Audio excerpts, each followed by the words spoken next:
Hey, what's up guys? John here. Larry Fink, the CEO of BlackRock, $9.6 trillion assets under management, one of the largest asset managers on the planet, just came out and said that inflation is going to persist for the years to come. The head of the International Monetary Fund said governments should subsidize food and water for poor people. That's what they're saying. This is not debatable. This is exactly what they're saying. So we can kind of get an idea as to what is likely to happen. They want to subsidize food and water for you. They're saying inflation is getting out of control. They're going to say that most people can't afford to live on their own merit, so they're going to need handouts. We're already seeing, universal basic income packages everywhere. Can universal basic income aid fight against poverty? New universal basic income plan aims to give families $500 per month. This is yesterday, right?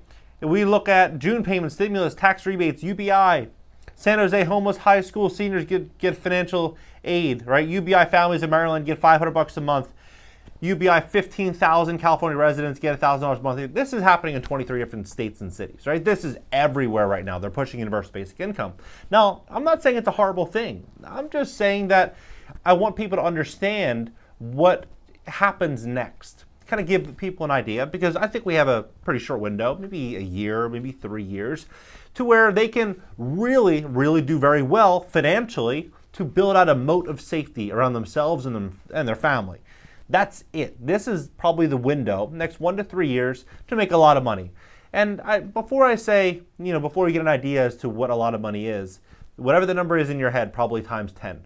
Because inflation is likely going to persist, and you want to have a moat of safety. If you look at how expensive a car was, for example, an old car 10 years ago, like an old 2000 Honda Civic, it might have cost you $5,000 or $6,000, right? That car today, a car like it today would probably cost you 2.5 times that number, right? Or 3 times that number.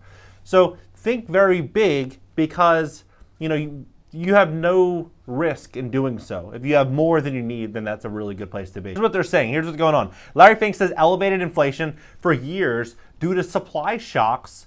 BlackRock Chief Executive Officer Larry Fink said he expects inflation to remain elevated for several years, primarily because of snarled global supply chains. It's been aggravated by lockdowns in different parts of the world, Fink 69 said Thursday in a wide-ranging interview on The Close on Bloomberg. It's more supply driven. The world's largest asset manager, which oversaw $9.6 trillion as of March 31st, is navigating the world's beset by surging inflation, rising interest rates, geopolitical upheaval. Fink had previously said the war in Ukraine created profound changes in the global economy, forcing companies and governments to reconsider their reliance on foreign markets and spend more time to boost their capabilities locally. So what he is saying goes hand in hand with the International Monetary Fund, like hand in hand. Listen, foreign markets to spend more to boost capabilities locally. So they need to help people locally, forcing companies and governments to reconsider their reliance on foreign markets and spend more money to boost capabilities locally. Now, this is what she's saying. Governments should, and this is BBC, I'm going to put all the sources in the description below this video. Governments should subsidize food and energy, says IMF boss. Governments need to subsidize the cost of food and energy for poorest members of society, the head of the International Monetary Fund has told BBC.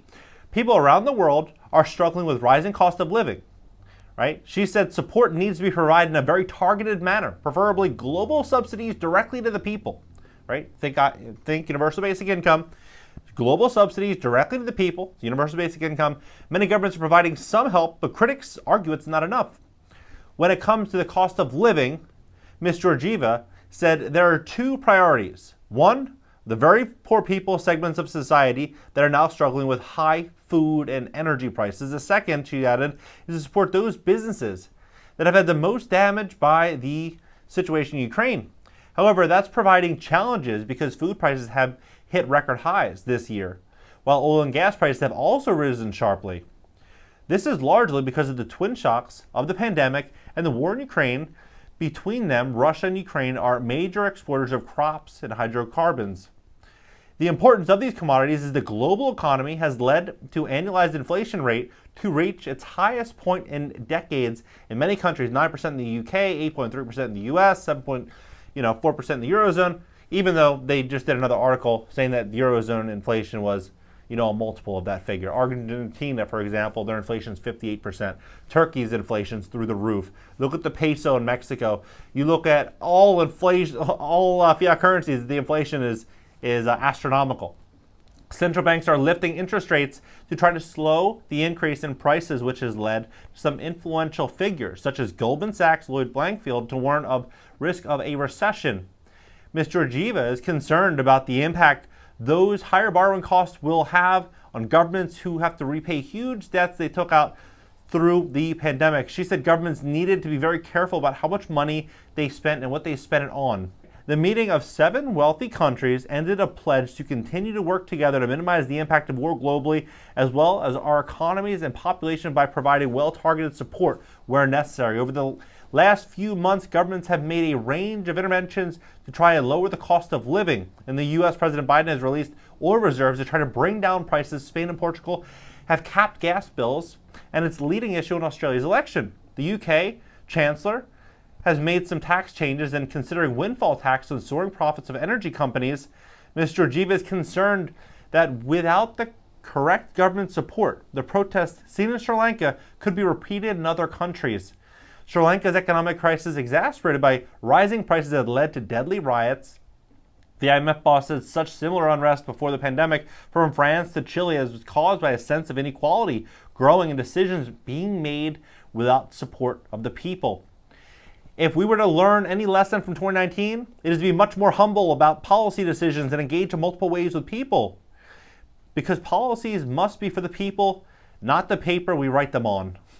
A group of international development bodies, including the IMF and World Bank, this week launched a major plan to try to tackle food insecurity around the world. It is spearheaded by U.S. Treasury Secretary Janet Yellen, who said it was necessary because there's a very real risk of soaring global market prices in food and fertilizer will result in more people going hungry.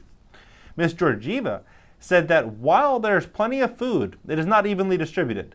The solutions, she said, are growing more crops where possible, but also greater food on agricultural productivity, not only because of the war, but because of this change here. She added, trade needs to be retained openly. We should not have the situation in other countries hold on to food more than they need and create all kinds of barriers of moving it from one place to another. India is the world's second biggest wheat producer and has banned exports just as other countries are looking for it to make up on the shortfall from Ukraine's inability to ship produce, right? I would really beg them to reconsider such a difficult moment. I understand they need to feed the people. They have 1.4 billion of them, but let's all act in collaborative manner because only if you do that, we can have a chance to overcome this crisis. So you get an idea, right? They're working together. They want to give food and energy. They want to take care of the poor. Inflation is going to continue to skyrocket, meaning more and more people are going to fit into that category of being poor, meaning there's going to be more and more subsidies. And if there's more and more subsidies, they need to have a way to pay for that. So how are they going to pay for that? They're going to increase taxes. And when they increase taxes, more and more people are going to fall into that category because they're going to lose more businesses. There's going to be less available jobs. So it all kind of ties together. So obviously, we look at what's happening. You got 1 to 3 years. That's what I think. 1 to 3 years is what we really have. Things are going to really start to erode very, very soon. If you want to make money online, you know where to do it, cashnow.video. I built this company with this sole purpose because I know what is happening in the world. I've been talking about this for a year. All my content 2018, 2019, I was the most optimistic guy. I knew exactly what was going on. Like I was so set with everything. And then what happened then changed everything. I started really being really cautious, started paying attention to what was really happening around the world. And when everything hit the fan, I positioned myself. A lot of people have messaged me and emailed me and thanked me for recommendations that I've given them to pull money out of the markets, in Q3, Q4. I believe we're going to be stepping into a situation. This situation is going to get really, really bad. If you want to make money online, go to cashnow.video. If you want to invest in real estate, I suggest waiting. I really think we're going to start to see a really big pullback. I think real estate rates are going to come way down. If you don't know how to invest or you don't know what type of property to buy or what strategy to implement, cashnow.video. But we're stepping into this moment. This moment is going to be unreal. It's going to mark history. It's going to change history. Everything. When we lose the idea or the ability to provide for ourselves, then the idea of freedom and the idea of all of what America represented is kind of out the window, right? But this is pretty wild to me how fast this is all progressing. It's pretty crazy. But this is the moment, 1 to 3 years. If you need help with your credit, if you want to make money online, you want to invest in real estate, cashnow.video. Drop your comments below. Let me know what your thoughts are on all of this. As I mentioned, the sources are in the description of this video. And subscribe. Also subscribe to my second YouTube channel. It's going to be a podcast and interactive show starting hopefully tomorrow. And LinkedIn, Twitter, Instagram, TikTok, everything's in the banner. Catch you guys later.